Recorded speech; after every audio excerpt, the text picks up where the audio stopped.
Wooden structures resting gently in nature. Their quiet harmony is captivating. Even though I don't know much about Buddhism, this is why I love Korean mountain temples. They are always embraced by nature.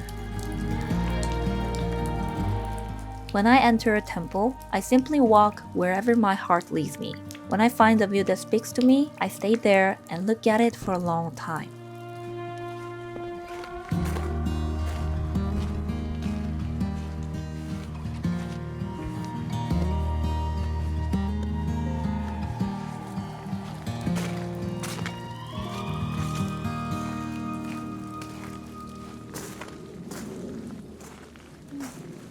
Today is this spot.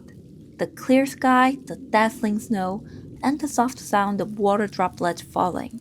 This makes my heart feel warm.